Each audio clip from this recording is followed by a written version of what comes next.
우리는 지난 시간에 마가복음이 증언하는 세례 요한에 대해서 함께 나누었습니다. 그는 예수님이 오실 길을 준비하는 선구자였습니다. 개약신앙의 회복, 그리고 또 세례를 통한 새로운 속죄제도, 제사에서 세례를 이제 바꾸고 그를 통해 속죄하는 이 제도의 길을 열어놓은 그런 사람이었죠. 이로써 예수님을 통한 새 개약 신앙의 길을 그는 준비한 선구자로서의 역할을 잘 감당할 수 있었습니다. 자, 예수님은 이제 우리가 지난주에 마지막 부분을 보면 세례 요한에게 세례를 받으셨죠. 그를 통해서 세례 요한의 사역을 인정하신 것을 보게 되고 또 그 사역을 이어받아서 복음의 완성하시는 길로 나아가고자 하신 것입니다. 자, 오늘은 그렇게 세례를 받으신 예수님께서 다음 행보에 대한 이야기들 우리가 함께 오늘 살펴보고자 하는데요. 마가가 기록한 대로 광야의 40일의 훈련과 시험의 시간, 그리고 복음을 선포하시는 그 내용, 그리고 제자들을 부르시는 이야기까지 짧게 기록이 되어 있는데 그 의미들을 연결해서 오늘 과연 여기에는 어떤 영적 의미들이 있는지 발견하고 함께 은혜를 나누고자 하는 것입니다. 자, 먼저 예수님은 광야로 나아가셔서 사탄에게 시험을 받으셨습니다. 시험을 받기 전에 40일 동안 당신께서 앞으로 하셔야 할 복음 사역의 길을 준비하는 시간을 하나님 안에서 예수님은 가지셨죠. 어떤 복음 사역을 할 것인가 40일 동안 하나님 안에 집중하게 된 것입니다. 그 일에 집중하시느라 물과 음식도 40일 동안 드시지 않고 절대적인 하나님의 인도하심에 붙들려 있었습니다. 그렇게 40일을 금식하며 사역의 길을 준비하신 예수님은 곧이어서 사탄에게 그 사역의 길에 대해서 시험을 받으십니다. 여러분, 우리가 학생들이 이제 공부를 하게 되면 시험을 봐야 하죠. 왜 시험을 봐야 합니까?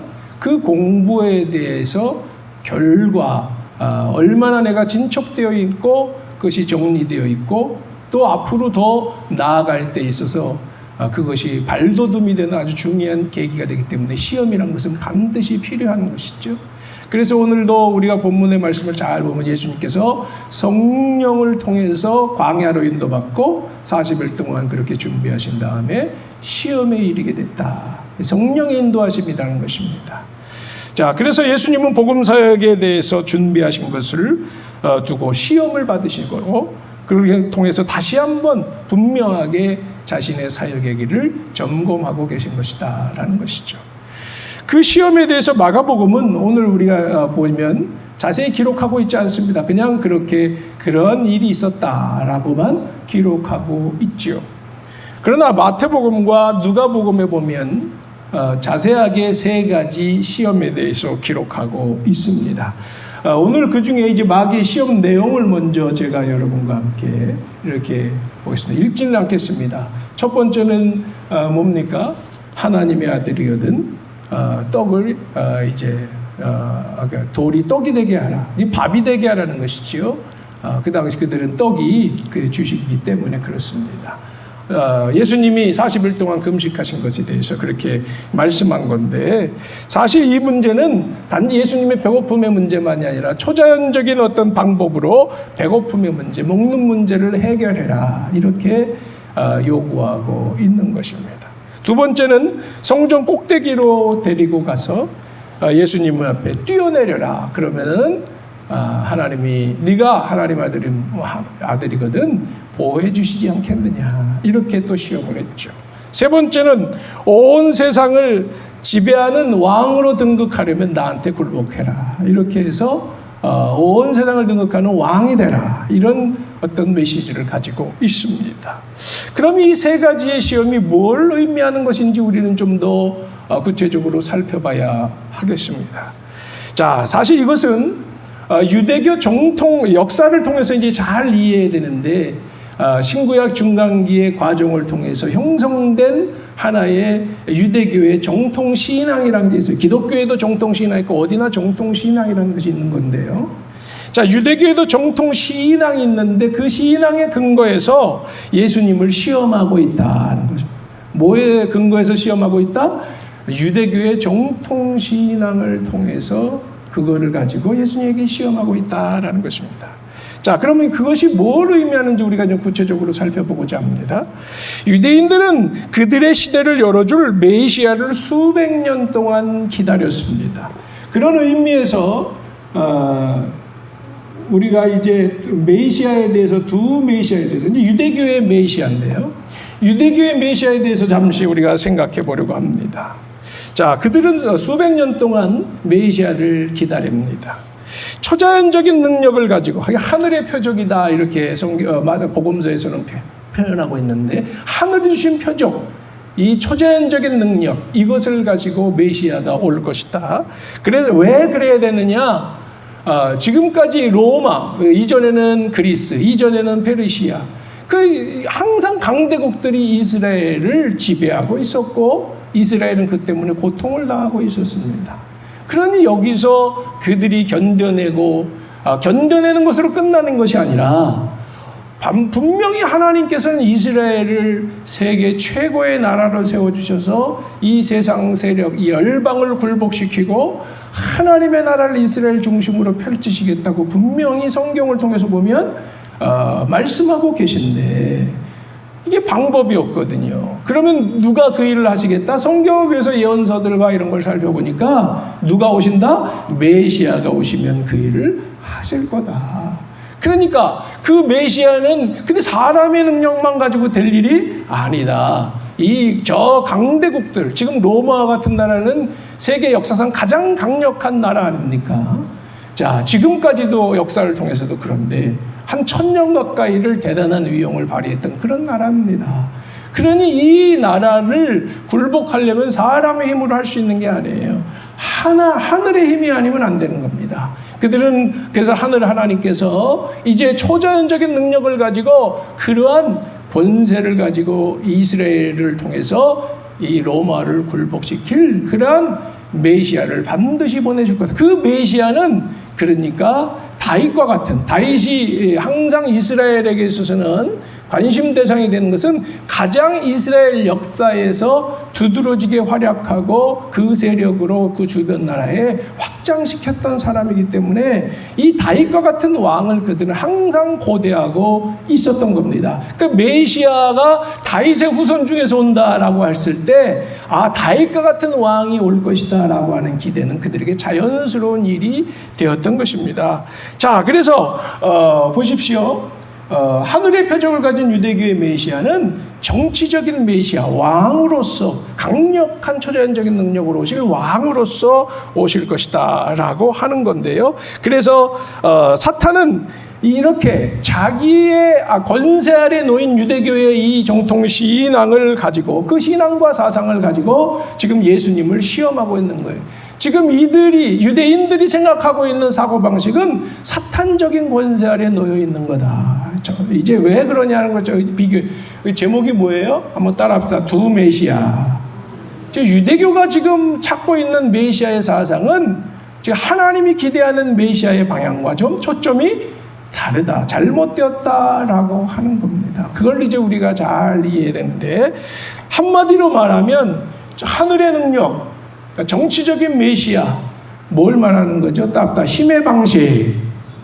힘의 방식으로 이 문제를 해결하고자 하는 것입니다. 이런 역사가 있기를 기대하고 있는 것입니다. 그러니까 예수님에게 여러분 나중에도 보시면요, 예수님에게 그럽니다. 당신이 메시아거든.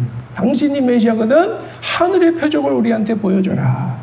몇 번이고 이 바리새인들이나 이 유대교 지도자들이 예수님을 시험하고 있는 장면을 보는데 오늘 시험도 마찬가지인 것입니다. 자, 당신이 하나님의 아들이거든. 돌을 떡덩이가 되게 하라. 그리고 저 높은 거에 떨어져도 괜찮을 것이다. 뭐 이런 식으로 세상 천하 만국을 굴복시켜 봐라, 이런 식으로 계속 말하고 있다라고 하는 겁니다. 이게 하나의 큰 시험이 되는 거죠. 하나의 초자연적인 능력으로 그 일을 이루어 봐라라고 한결같이 요구하고 있다라고 하는 겁니다. 여러분, 유대인들은 이처럼 이런 메시아를 기대했을 뿐만 아니라 특히 이 이스라엘 사람들이, 유대인들이 생각하는 것은 뭐냐면 자기들, 여기서 발견되는 건 이거죠. 자기들만을 위한 하나님과 메시아를 지금 기대하고 있다라고 하는 겁니다. 왜 그렇습니까? 하나님은 그들을 특별히 선택했기 때문입니다. 보십시오. 선민의식을 가지고 있다는 것입니다. 특별히 그들이 그렇게 믿는 것은 그들만이 하나님이 선택한 의로운 백성이라고 믿는데, 왜 의로운 백성이라고 믿느냐? 그들은 지금 뭐예요? 율법, 유대교, 율법주의. 뭡니까? 그들이 지금 지키고 있는 율법을 온전히 준수하는 사람만이 의로운 사람, 의인이다라고 생각하는 거거든요. 바로 그래서 이런 의인들을 위해서 메시아는 오실 것이고, 그 의인들이 이 세상에서 영광을 받도록 하나님은 메시아를 통해서 역사하실 것이고, 결국 그 의인들을 중심으로 이스라엘이 로마를 굴복시키고 세계를 굴복시키는 위대한 나라를 세워줄 것이다, 이런 말이거든요. 자, 자기들은 그래서 의롭다고 하는 것에서 한치의 그들은 의심이 없었다라는 것입니다. 그러나 여러분, 우리가 지난 시간에도 봤습니다. 그들 안에 율법의 신앙은 뭐가 빠졌다? 한번 크게 읽어봅시다. 시작. 계약정신, 실종. 그들의 율법에 지금 지키는, 준수하는 내용은 계약의 정신과는 전혀 상관이 없는 그러한 내용이다라는 겁니다. 안타까운 일이죠. 자, 그럼에도 불구하고 그들은 그런 걸 생각하지 않아요. 자기들의 신앙 체계를 귀히 여기고, 자기들은 이것 때문에 의로운 백성이며 선택된 백성이며, 그래서 하나님은 이런 자기들을 중심으로 한 메시아로 새로운 세상을 펼쳐주실 것이다, 이렇게 믿고 있었습니다. 자, 한 가지 더. 자, 그렇기 때문에 그들은 이 의로운 백성인 자기들만, 바리새인들은 특히 그렇게 믿고 있었죠. 영원한 생명을 얻고 영원한 나 천국에 들어갈 것이다, 이렇게 믿고 있었습니다. 한 가지 더.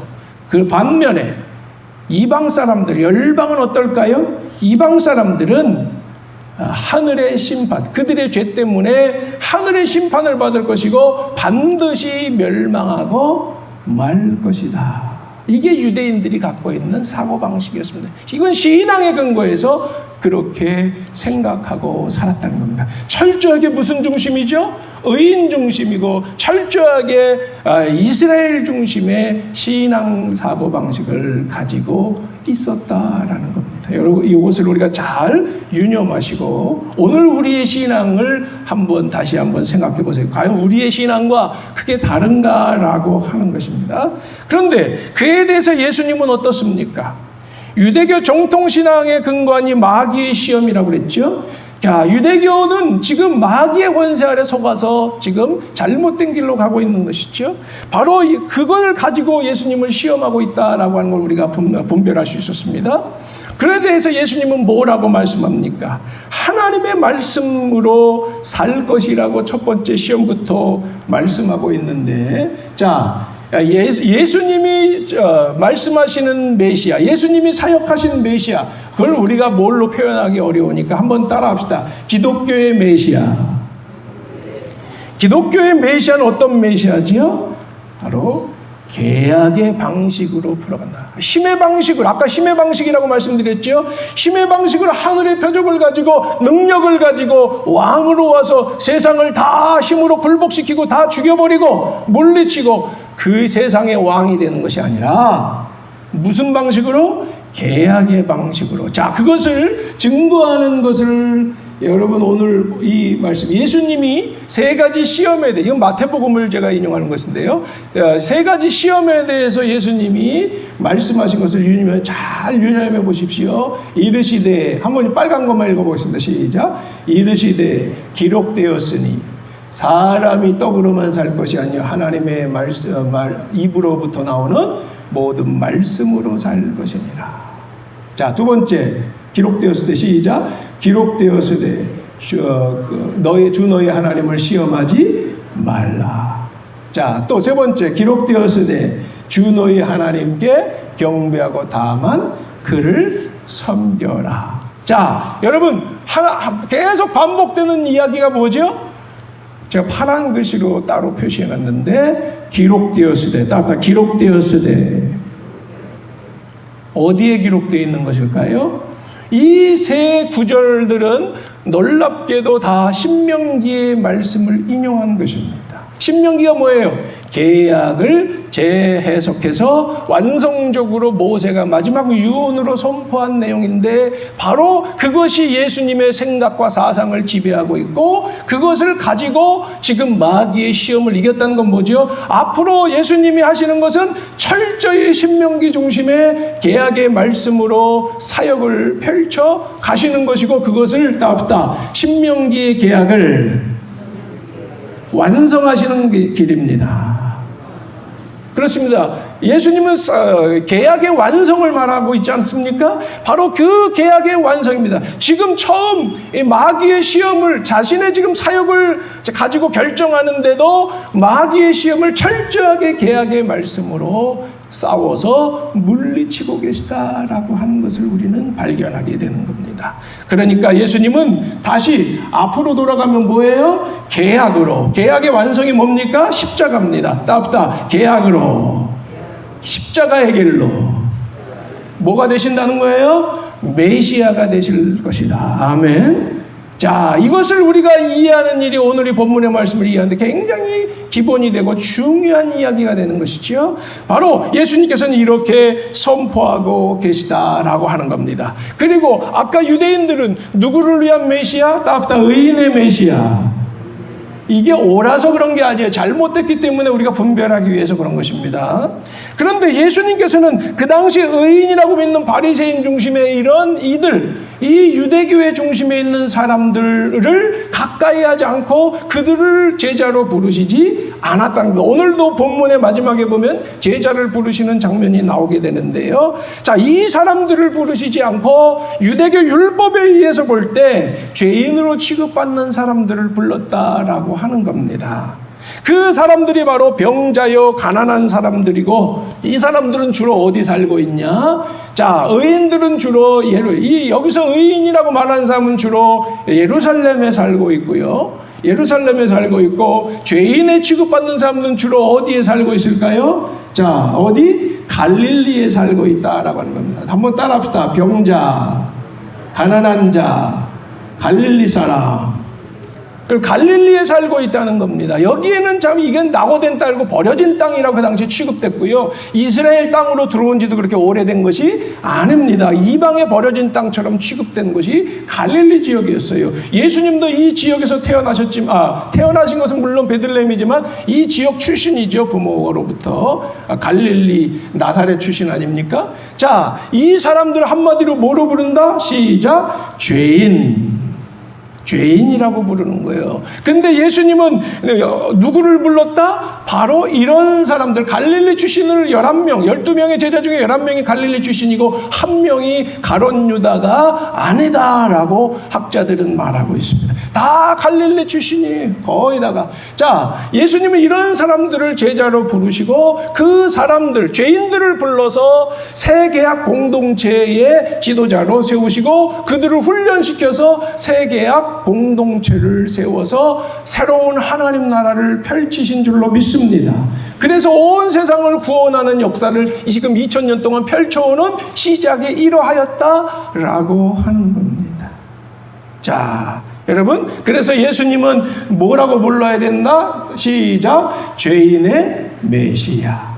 그래서 죄인의 메시아라고 부르는 것이 합당하다. 자, 유대인들은 뭘 기다렸는데? 의인을 위한 메시아를 기다렸는데, 예수님은 누구를 위한 메시아다? 죄인을 위한 메시아다. 나는 그래서 의인을 부르러 온 것이 아니라 누구를 부르러 왔고? 죄인을 부르러 왔고, 나는 멀쩡한 사람, 건강한 사람을 부르러 오는 것이 아니라 병자들을 불러서 그들을 회개시키고 그들을 회복시켜서 주님의 자녀로 세우기 위해서 온 것이다. 아멘. 이게 예수님께서 복음서에서 말씀하시는 내용 아닙니까? 오늘 이것을 우리는 이렇게 정리해서 일목요연하게 발견할 수가 있는 것입니다.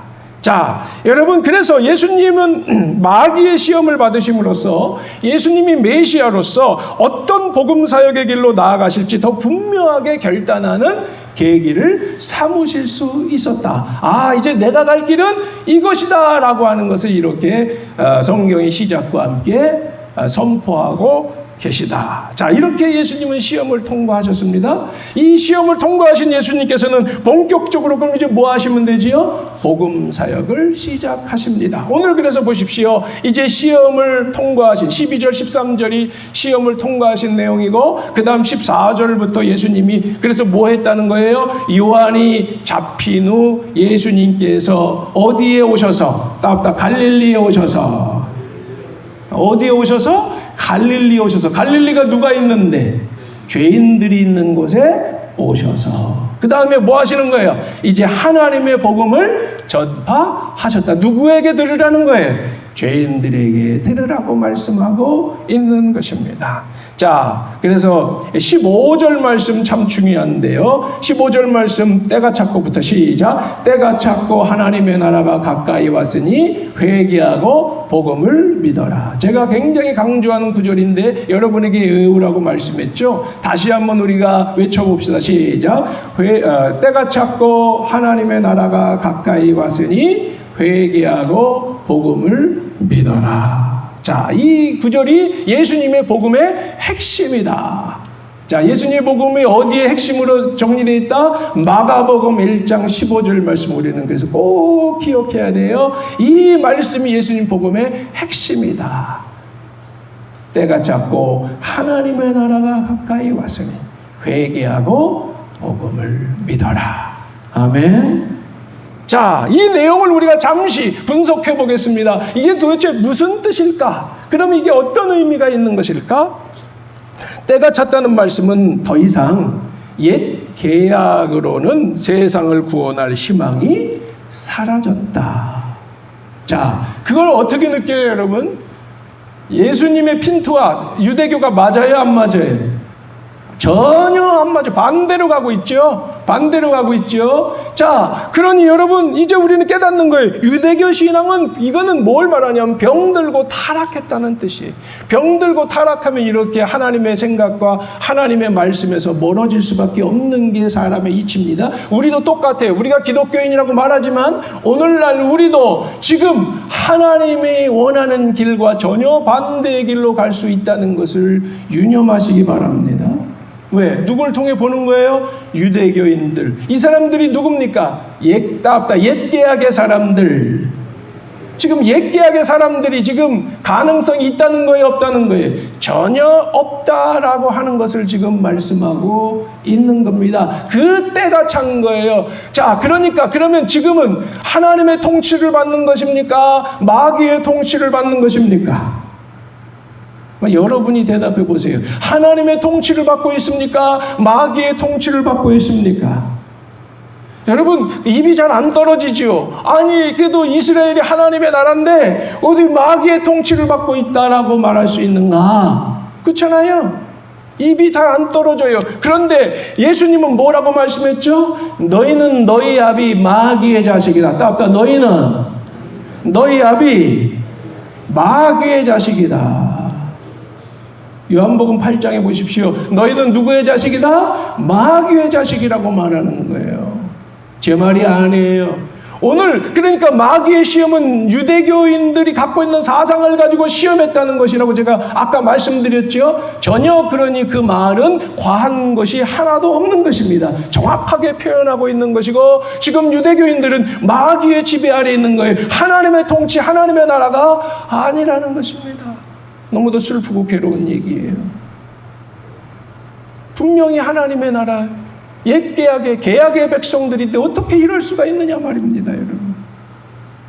그런데 예수님은 그렇게 말씀하시는 거예요. 너희에겐 더 이상 희망이 없다. 때가 찼다. 이제 계약이 폐기될 때가 됐다. 세상 구원은 고작 물론이고 이제 너희 스스로를 구원할 길이 없다. 이제 멸망의 길로 치닫고 있다. 실제로 그들은 예수님의 이 선포에 근거해서 결국엔 망하고 마는 것입니다.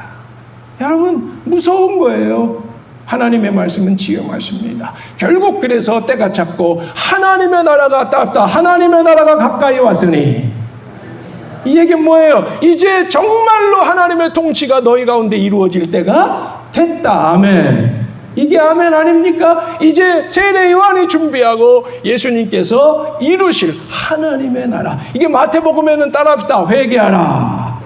천국이 가까웠느니라. 마가복음은 정확하게 표현하고 있지만 마태복음에서 아주 단순하게 표현하고 있죠. 회개하라, 천국이 가까웠느니라. 세례 요한이 준비하고 예수님도 똑같이 그렇게 선포하셨던 것을 마태복음에도 증거하고 있습니다. 두 분이 똑같이 회개하라, 천국이 가까웠느니라 선포하고 있죠. 오늘 우리는 이 구절을 이렇게 풀어서 만나고 있는 건데, 자, 하나님의 나라가 본격적으로 시작될 것이다. 그건 어떻게? 옛 계약이 끝났으니까 무슨 계약? 답답 새 계약으로. 새 계약으로. 그렇죠? 이제 옛 계약에 희망이 없어요. 유대인들과 맺은 옛 계약은 끝났어요. 그러면 이제 무슨 계약으로? 예수님을 통해서 맺는 새 계약의 방식. 이 계약, 새 계약의 방식. 무슨 방식? 십자가의 방식. 답답 십자가의 방식으로. 자, 이제 새 계약을 맺을 텐데 바로 여기서부터 새 하나님의 나라가 회복되고 시작되리라. 할렐루야. 아멘. 자, 그렇습니다. 자, 여기서 여러분, 그러면 우리가 깨닫는 것은, 그러면요, 우리가 15절 다시 읽어봐요. 시작. 때가 찼고 하나님의 나라가 가까이 왔으니 회개하고 복음을 믿어라. 그럼 하나님 나라가 가까이 왔는데 그 하나님 나라를 받아들이는 것은 어떤 거예요? 그 복음을 믿는 건데, 그런데 우리가 믿기 전에 먼저 해야 할 일이 있어요. 그게 뭐지요? 답다 회개하라. 다시 회개하라. 그렇습니다. 회개하라. 아까 마태복음에서는 어떻게 했다고요? 다시요. 시작. 회개하라. 천국이 가까웠느니라. 핵심이 뭐예요? 회개하라. 세례 요한도 회개하라. 예수님도 회개하라. 오늘 9절에서도 우리가 복음으로 믿고 나아가기 위해서, 하나님 나라의 통치를 경험하기 위해서 우리가 해야 할 일은 한 가지, 회개하는 일이 우선돼야 된다. 누가 먼저 회개해야 됩니까? 회개는요, 여러분, 오늘 지금 이 말씀이 선포되는 사람들의 대상이 누굴까요? 바로 옛 계약의 사람들, 유대인들입니다. 유대인들입니다. 자, 우리가 세례 요한이 선포한 내용도 그것이지요. 계약으로 돌아오게 하기 위해서 그들이 잘못 산 내용에 대해서 세례 요한이 지적한 것을 우리가 지난 시간에도 살펴봤습니다만은, 바로 옛 계약의 사람들, 따뜻하 회개할 사람들은 옛 계약의 사람들입니다. 왜? 계약대로 산다고 말하지만은 유대교 율법주의, 계약 정신이 실종되고 그러다 보니까 하나님의 법에서 멀어지고 잘못된 길로 가서 결국 그들에게 구원이 임할 수가 없는 현실이 벌어졌기 때문에 진정한 구원으로 돌아오려면 어떻게 해야 돼요? 회개하고 새로운 복음, 새로운 계약으로 돌아와야 되는 거예요. 할렐루야. 이 길만이 살 길인 줄로 믿습니다.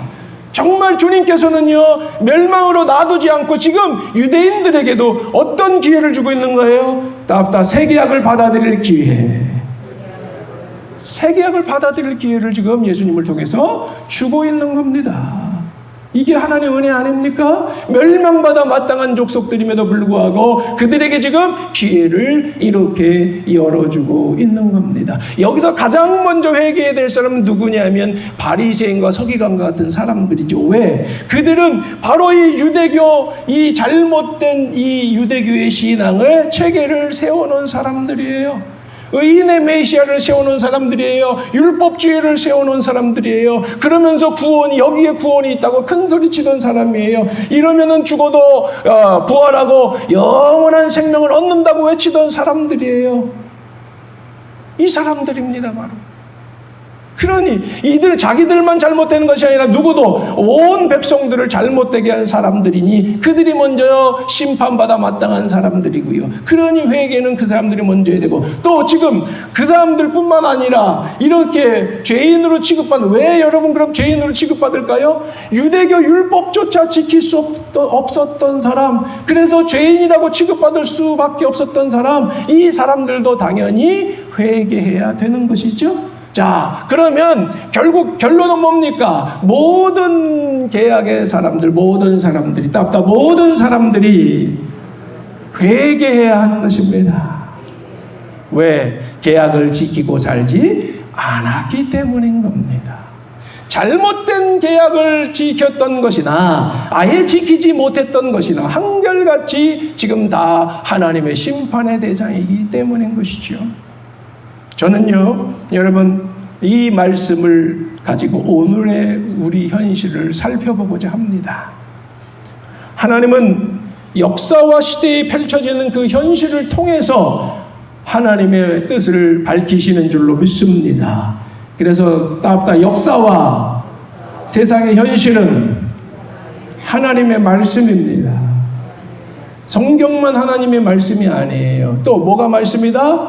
이 역사의 현실을, 되어지는 현실을 통해 하나님은 지금 말씀하고 계시다라는 겁니다. 자, 그를 통해서 오늘날 특히 2020년도, 지금 우리가 2020년 8월인데요. 2020년도 유심히 다시 한번 돌아보자고요. 오늘 무슨 또 다시 2단계로 격상됐다 그랬는데요.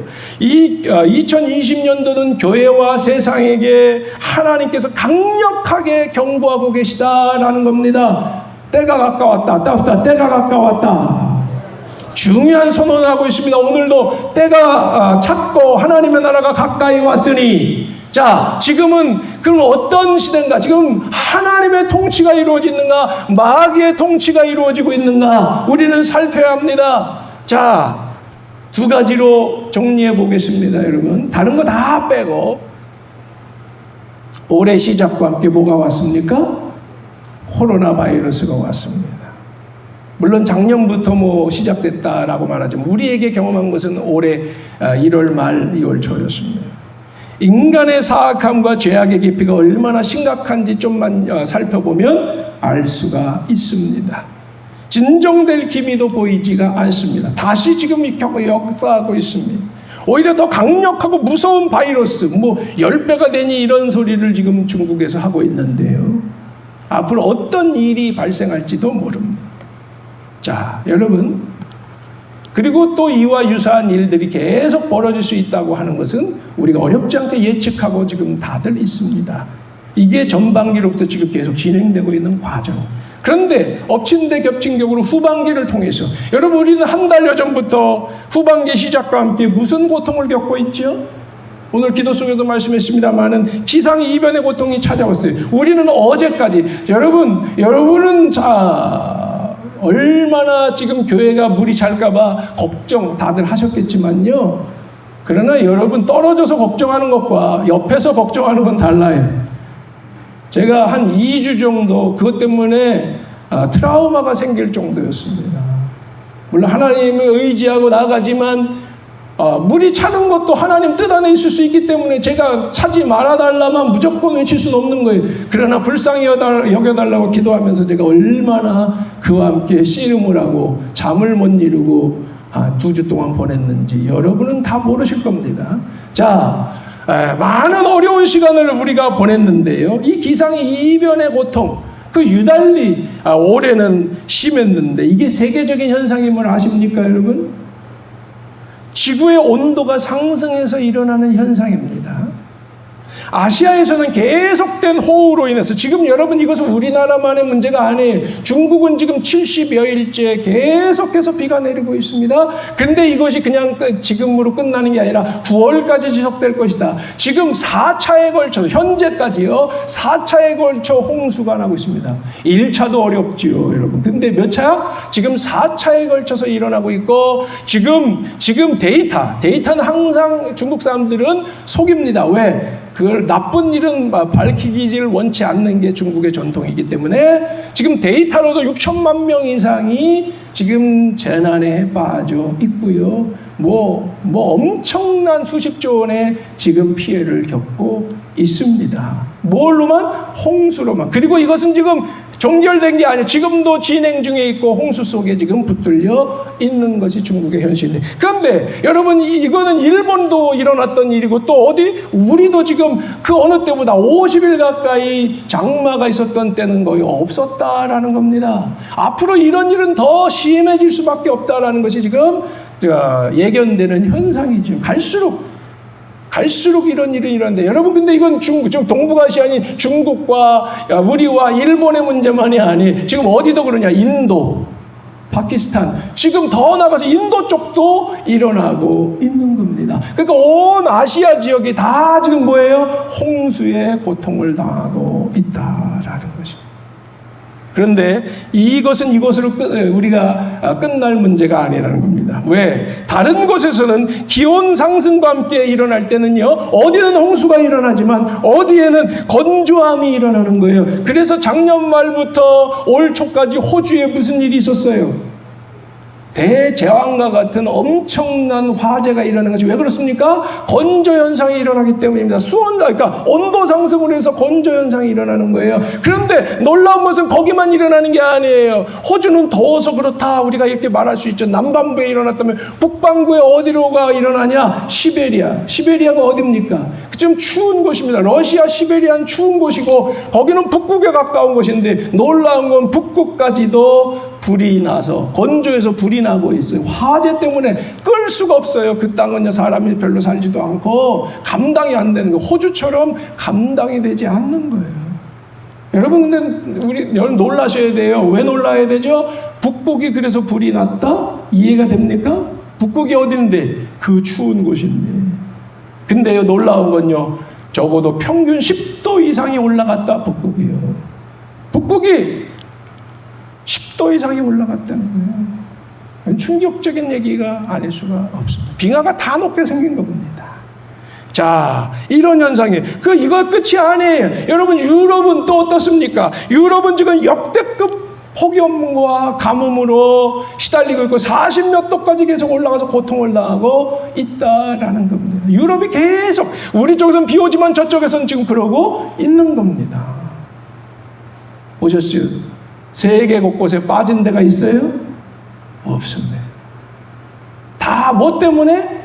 기온 상승으로 인해서 일어나는 끔찍한 현상인 세계적인 현상이 지금 온 세계에 펼쳐지고 있다라고 하는 겁니다. 지금 세계는 역사상 그래서 가장 큰 위기를 맞이하고 있는 겁니다. 그러나 문제는 뭐냐? 어떤 대책도 없다는 것입니다. 여기서 가장 긴장하고 회개해야 될 사람들이 누굴까요? 교회여야 하는 것입니다. 아멘? 교회여야 하는 것입니다. 왜 그렇습니까? 교회는 하나님이 이 세상을 통치하기에 맡기신 기관이기 때문에 그렇습니다. 교회를 통해 이 나라를 누굴 통해 이끄는 거예요? 물론 정치인들이 앞에서 리드를 하지만 실제로 이 나라를 이끄는 정신을 주도해야 될 사람들은 바로 누구여야 되죠? 교회여야 되는 것이에요. 아멘?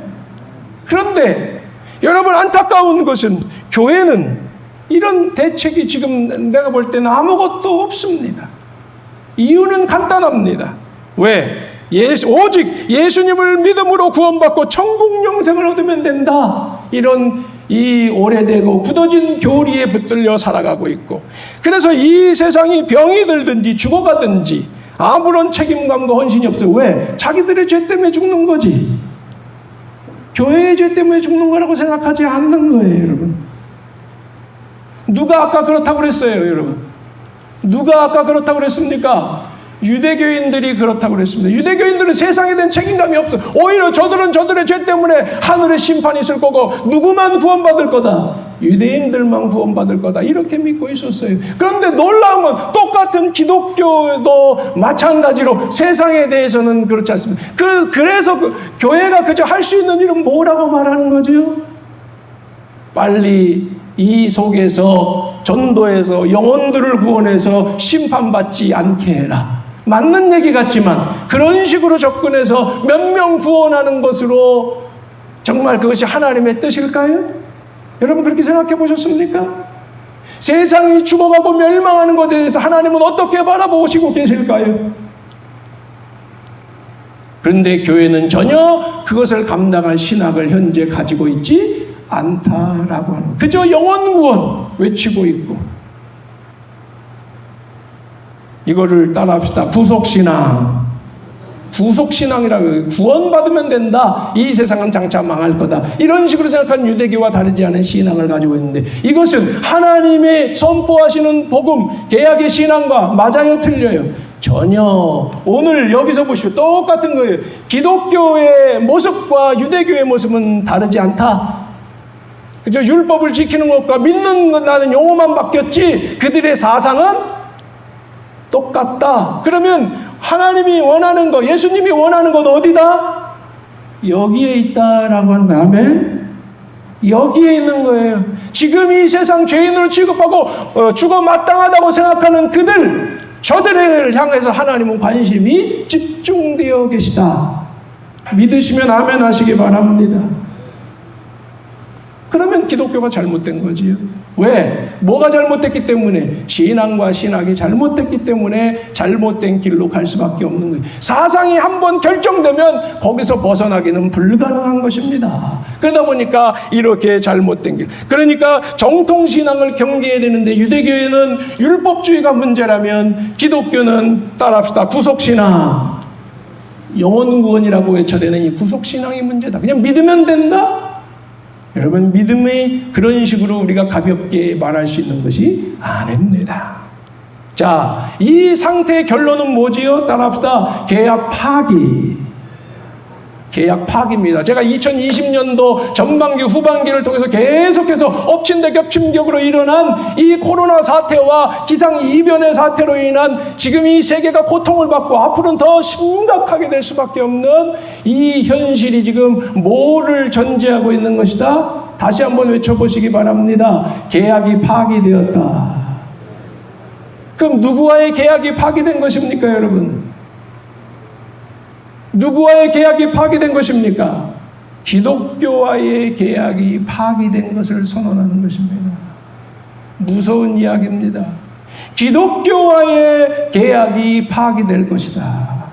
파기되기 전에 그럼 예수님은 뭘 하길 바라시는 거지요? 따뜻하 새 계약의 회복.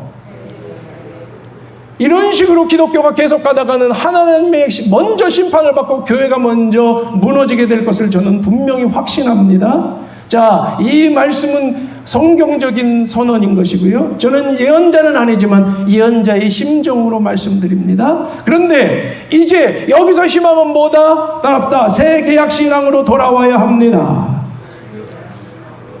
지금 기독교는 계약신앙이 없지요. 사라져 있지요. 바로 이 계약신앙 십자가를 통해서 완성하신 이 새 계약신앙으로 돌아오지 않고는 방법이 없다라고 하는 것입니다.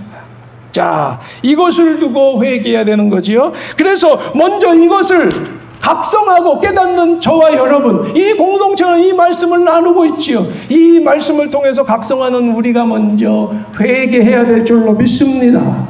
그래서 다시 한번 때가 찼고부터 시작. 때가 찼고 하나님의 나라가 가까이 왔으니 회개하고 복음을 믿어라. 저는 오늘 우리에게 예수님이 그렇게 이 세대에게 말씀하고 계시다라는 것을 느낍니다. 심각하게 느낍니다. 이제 이것을 먼저 우리가 회개하고 주님의 말씀으로 돌아와서 하나님의 나라의 주체들이 되시기를 주님의 이름으로 축복합니다. 자, 마지막으로 예수님은 제자를 부르셨습니다. 그럼 이 제자들은 어떤 사람들일까요? 아까 말씀드렸습니다만 죄인들의 그룹에 속한 사람들입니다. 그러나 베드로와 그 동생 안드레, 그리고 야고보와 요한 형제, 이들이 대표적인 사람들이지만 12 제자들이 하나같이 같은 특징을 가지고 있는데, 이 사람들은 따라합시다. 하나님의 나라의 회복을 꿈꾸는 사람들입니다. 오늘 본문을 유심히 잘 보십시오. 여러분 잘 보시면 그들을 예수님이 불렀을 때 그들이 어떻게 떠났어요? 어떻게 따랐어요? 18절, 20절, 그들의 특징이 하나가 있습니다. 곧 따르다, 곧 따르니라. 다른 말로 하면 따르다, 즉시 따르니라. 여러분 어떻게 즉시 따라요? 여러분 갑자기 거기도 말씀에도 나옵니다. 자신이 가지고 행하던 모든 일을 다 버리고 이제 예수님과 함께 새로운 인생의 길을 출발했습니다. 어떻게? 마가복음에는, 마태복음에도 이건 아주 단순하게 나옵니다만, 누가복음, 더 나가서 요한복음을 보면 이렇게 정리해 볼 수 있습니다. 그들 중에 일부는 세례 요한의 제자였다가 예수님의 제자가 되기도 하고요. 정말로 그 시대에 하나님 나라가 회복되기를 꿈꾸던 사람이었습니다. 그걸 위해서 씨름하던 사람들이었습니다. 그게 바로 성경이 왜 그들이 제자여 나중에 사도들이 될 수 있나, 그걸 고민하는 거예요. 현실 속에 자기들도 바로 죄인이고 아무런 것을 할 수 없는 사람들이고 무익한 존재들이지만, 아무것도 아니지만, 그럼에도 불구하고 정말 이 안타까운 세상 현실을 보며 견딜 수가 없어서 괴롭고, 그래서 하나님의 나라가 회복되기만을 꿈꾸고 그것만이 그들의 삶의 이유, 존재의 이유가 되었던 사람들입니다. 그들의 중심을 보시고, 여러분 그게 어디 나올까요? 16절 보세요. 금을 던진 것을 보시고, 19절에 이 형제 요한을 보셨다는 겁니다. 그걸 저는 이렇게 해석합니다. 다시 외쳐봅시다. 그들의 중심을 보시고. 어떤 중심? 하나님 나라의 회복을 열망하던 사람들. 그런데 예수님이 그들을 직접 와서 부르시는 거예요. 그러자 그들은 용기를 내요. 내가 지금 이 일이 중요한 게 아니라 하나님 나라의 회복을 위해 예수님과 함께 따라 나서서 새로운 인생을 사는 게 지금 더 중요하다. 아멘. 여러분은 가업을 포기하고 그렇게 따를 수는 없지만은, 그러나 정말 이 공동체의 일원으로서 이러한 정신과 사상과 중심을 좀 가지시고 우리 마음을 모아야 될 줄로 믿습니다. 우리도 한번 돌아보자고요. 우리도 지금 성경으로 하면 죄인 그룹에 속한 사람들이에요. 저는 이 말씀을 보면서 저 자신을 살피면서 어떤 생각이 들었을까요? 온몸이 나병 환자처럼 다 썩어 문드러진 것 같은 제 자신을 봤습니다. 이게 오늘 내 현실이고 우리의 모습이지. 그럼에도 불구하고 이런 우리에게 희망이 있다면 하나님의 나라에 동참해서 그 은혜로 새로운 세상을 펼치시기를 바라는데, 하나님은 어떤 사람을 쓰시는 거예요? 죄인을 쓰시는. 다시 한번 외쳐봅시다. 죄인의 메시아. 우리가 썩어 문드러지는 이 나병 환자의 몸을 갖고 있다 할지라도 우리 안에 하나님 나라에 대한 기대와 우리를 통해 하나님이 죄인을 통해 일하신다는 믿음을 포기하지 않는다면 주님께서는 이런 우리를 통해 놀라운 역사를 이루시기를 원하시는 줄로 믿습니다. 이게 우리의 소망인 줄로 믿습니다. 오늘 우리가 그래서요. 그러면 우리가 오늘 먼저 이 말씀을 믿는다면 해야 할 일이 있습니다. 제자들도 마찬가지죠. 그 말씀 앞에 응답하는 거예요. 따라합시다. 회개하라. 회개하고 복음을 믿어라. 그렇습니다. 우리 함께 회개하고 정말로 새 계약의 선언, 저를 통해 여러분 선언되는 이 새 계약의 말씀들을 소중히 여기시기 바랍니다. 아멘. 자, 여러분, 먼저 십계명을 지키고.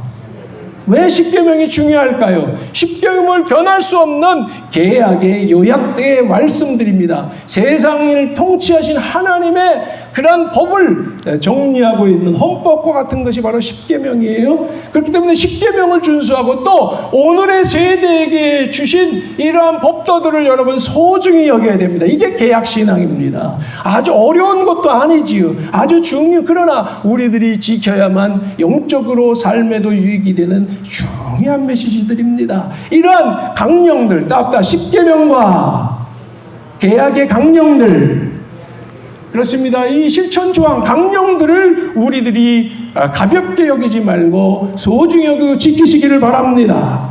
그리고 한 가지 더, 뭐지요? 우리가 매일 이제 9시 기도, 2번 기도하는데, 일단 여러분 아침에 일어나서 기도하는 것은 각자 하시기를 바라되, 정말로 여러분 우리가 21시 기도, 기도에 집중하되, 먼저 우리가 뭘 기도해야 될까요? 따뜻한 회개의 기도. 정말로 우리 함께 회개의 기도를 함께 드리기를 바라고요. 함께 일어나 세계학 공동체가 되게 해 주시옵소서. 따뜻한 함께 일어나 세계학 공동체가 되게 해 주시옵소서. 기독교의 새로운 지평을 열게 하여 주시옵소서. 아멘. 안 그러면 기독교가 어떻게 되게 생겼다고요? 멸망의 지경에 놓여 있다라는 것입니다. 하나님의 심판의 지경에 놓여 있어요. 여러분, 우리가 먼저 깨어나서 회개하고 이 복음에 동참하게 될 때, 주님께서, 그리고 정말 우리가 말씀을 실천하고 기도에 함께 연합해서 집중하게 될 때 놀라운 미래를 준비하고 계신 줄로 믿습니다. 아멘. 기도하겠습니다.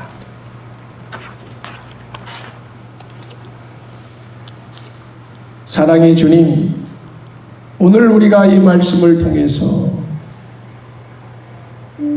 때가 작고 하나님의 나라가 가까이 왔으니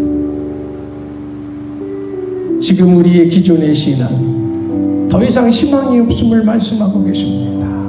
그래서 다시 하나님께서 시작할 복음을 선언하고 계십니다. 그 복음만이 하나님의 통치, 하나님의 구원, 하나님의 생명을 누리게 하시는 권세임을 믿습니다. 세계약 신앙, 기독교 역사에 잃어버린 이 세계약 신앙, 이 신앙을 우리 함께 회복하기를 바랍니다. 그를 위해서 오늘 선포합니다. 함께 회개하고 그 신앙의 회복을 위해 함께 말씀을 실천하며 기도로 씨름하는 우리 공동체가 되게 하여 주시옵소서. 날마다 말씀과 함께 씨름하고 날마다 말씀 붙들고 함께 한 목소리 한 뜻이 되어 기도에 힘쓰는 공동체, 여기에 희망이 있는 줄 믿습니다. 여기에 구원이 있는 줄 믿습니다. 여기서부터 새로운 생명의 시작이 일어날 줄로 믿습니다. 주님 허락하여 주시고 감당할 수 있도록 성령 하나님 도와 주시옵소서. 예수님의 이름으로 기도드리옵나이다.